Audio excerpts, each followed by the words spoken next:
الحمد لله وحده والصلاة والسلام على من لا نبي بعده. موږ مخکې تاسو ته ویلو چې په دې ملکونو کې دوه ډلې د اهل سنت والجماعت په خلاف باندې ډېرې په تیزۍ سره چلیږي.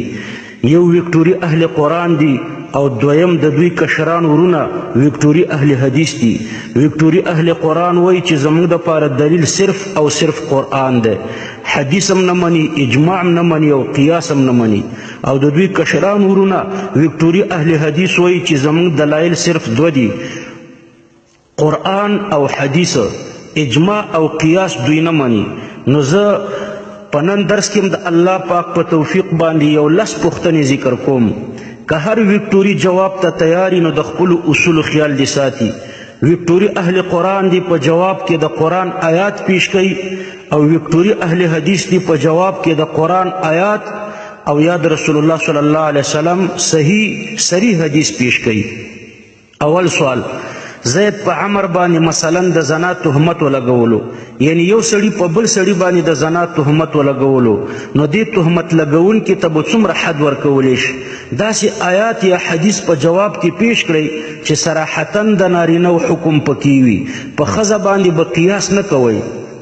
دویم سوال، د تعلیم یافته سپي د ښکار حکم په قرآن او په حدیث کې ذکر شوی دی، لیکن که یو سړی په سپي باندې ښکار نه کوي لیکن په زمري باندې کوي، پړانګ لیوه باندې کوي، نو د دې ځناورو ښکار چې وژلی شوی وي حلال دی او که حرام؟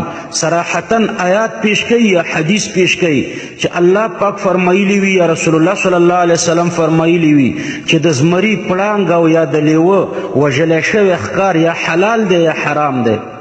دریم سوال، مګک چې په غوړیو کې وغورځېږي نو د دې حکم خو په حدیث کې ذکر شوی دی، لیکن که مګک نه وي غورځېدلی بلکې د پیشو بچی پکې غورځېدلی وي، کوکری پکې غورځېدلی وي، د شادي یعنی د بیزو بچی پکې غورځېدلی وي، چنډخه غورځېدلی وي، کینجاپوړ پکې غورځېدلی وي، مار پکې غورځېدلی وي، نولی پکې غورځېدلی وي، چرمخکی پکې غورځېدلی وي، نو دا که په غوړیو کې وغورځېږي د غوړیو څه حکم دی؟ پاک دی او که ناپاک دی؟ او که ناپاک وي د پاکولو طریقه څه ده؟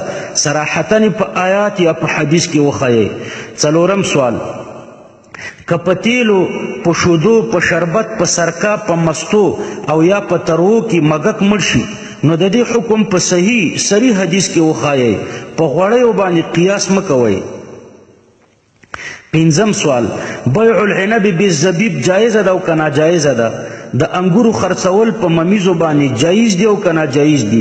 د صریح آیات او یا د حدیث نه جواب راکړئ. بیع الرطب بالتمر باندې قیاس مه کوئ. شپږم سوال، رسول الله صلی الله علیه وسلم د سرو زرو په کاسو پیالو کې د خوراک نه منع کړې ده او حرام یې ورته ویلي دي، لیکن د سرو زرو په کوزه باندې اودس کول، د سرو زرو د لوښي نه تیل لګول، د سرو زرو په قلم باندې لیکل کول، د سرو زرو په سلایي باندې رانجه کول، د سرو زرو د بوتل نه عطر لګول، دا جایز دی او که ناجایز دی؟ په جواب کې صریح حدیث پیش کوي او یا صریح آیات پیش کوي. د قیاس نه کار مه اخلئ.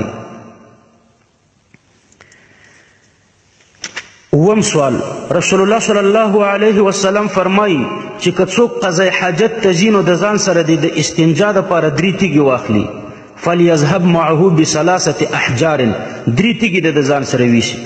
لیکن که څوک په تیږو استنجا نه کوي بلکې په لوټو یې کوي او یا یې په ټوټو باندې کوي یا یې په تشناب کاغذ باندې کوي نو دا جایزه ده او که ناجایزه ده؟ د جواز او یا د عدم جواز صریحي لفظ په آیات یا په حدیث کې وښایئ او همدارنګې د دې شیانو نومونه په آیات یا په حدیث کې وښایئ.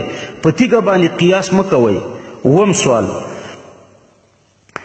د وینځو په باره کې د الله حکم شته چې که دوی زنا وکړه نو په دوی باندې به نیم عذابي، نیمه سزا به دوی ته ورکولی شي، لیکن که غلام زنا وکړي نو دوی ته به څومره حد ورکولی شي؟ صریح آیات یا صریح حدیث پیش کوي چې د غلام د زنا حد پکې ذکر شوی وي. په وینځه باندې قیاس مه کوئ. اتم سوال، د الله پاک فرمان دی چې که تاسو د جنابت په حالت کې وئ او اوبم پیدا نه کړي نو تیمم وکړئ، لیکن ښځه که د حیض یا د نفاس نه پاکه شي او اوبه نه وي نو دې ښځې ته تیمم جایز دی او که ناجایز دی؟ صریح آیات او یا صریح حدیث پیش کړئ چې د حیضې او د نفاسي ذکر پکې راغلی وي او دوی ته د تیمم اجازت پکې راغلی وي په جنوب باندې قیاس مه کوئ. نهم سوال د الله پاک ارشاد دی چې او جاء احد منکم من الغائط وي غایط غټ او دسماتی ته وایي یعنی که څوک د غټ او دسماتی نه فارغه شي او اوبه پیدا نه کړي نو تیمم دی وکړي لیکن که څوک د وړوکې او دسماتی نه فارغه شي یا خروج الریح شي او اوبه پیدا نه کړي نو د ده دپاره تیمم جایز دی او که ناجایز. د صریح آیات او یا د صریح حدیث نه جواب راکړئ په غایطو باندې قیاس مه کوئ.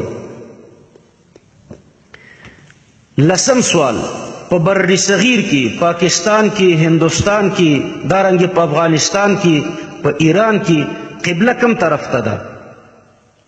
په حدیث کې خو راځي چې کله تاسو اودس ماتې کوئ نو مشرق ته اودس ماتې او مشرق طرف ته اودس ماتې وکئ یا مغرب طرف ته اودس ماتې وکئ. شرقو او غربو یعنی شرق او غرب ته اودس ماتې وکئ.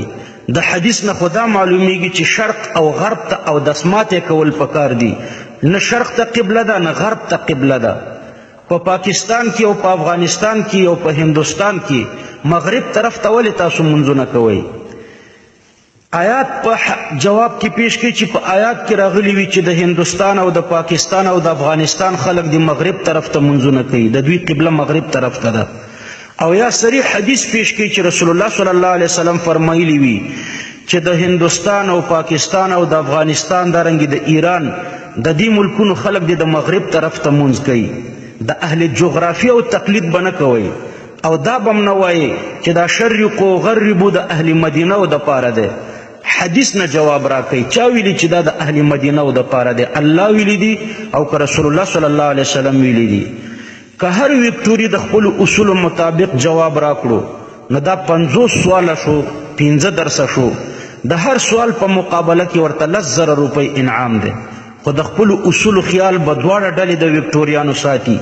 وکټوري اهل قرآن به د صریح آیات نه جواب راکوي او وکټوري اهل حدیث به د صریح حدیث نه جواب راکوي.